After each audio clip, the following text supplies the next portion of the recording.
A common message I get from people is I have a soul tie with someone, I've had it for a few years, and no matter what I do, it won't go away. As someone who's been there, soul ties are one of the hardest things to get rid of, especially if it's toxic. Soul ties are created to be lifelong bonds between you and another person.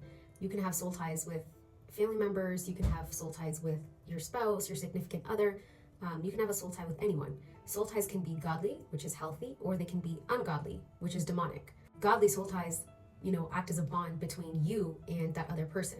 Ungodly soul ties are chains that keep you in bondage. Soul ties are meant to never be broken, which is why it is so essential to not form soul ties with the wrong person. Because when you do have to break them, it is an excruciating process. But, the first step, if you haven't given your life to Christ, then give your life to Christ, because what are you doing? You need to go no contact with that person, cut off all communication, cut off any type of contact. Do not stalk their page, block them if you have to. It doesn't matter if they're a good person. You can always unblock them later on once you're over it. Do not contact the person, don't stalk their page, nothing. Like, you need to go cold turkey.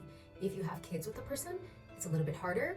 It is still doable. You can go minimal contact, okay? You can even get a third party to act as a mediator.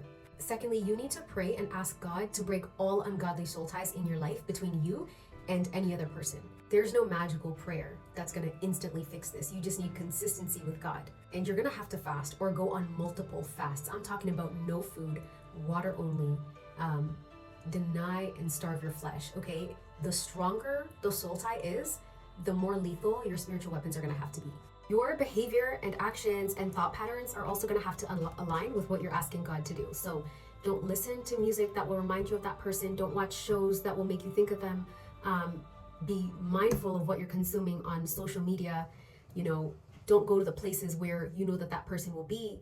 And if you have any gifts or, items from that person, you need to give it back, give it away, because those items act as a tether between you and that other person. You're gonna also have to consecrate yourself, keep yourself holy, keep yourself spiritually undefiled. Give the devil no foothold. You're also gonna have to dive into your purpose and pursue your passions vigorously, because that person has left a void inside of you. And you need to fill that void with God and with purpose and passion. The sense of achievement and accomplishment and the fulfillment that you will get from pursuing your passions and purpose will fill that void inside of you and take up the space where that person used to be. Don't sit around idle. You need to do new things. You need to try new things. It's not going to be a quick process, but again, consistency is key. And when the time is right, God will bring you the right person. That's going to help to really seal and complete this whole thing.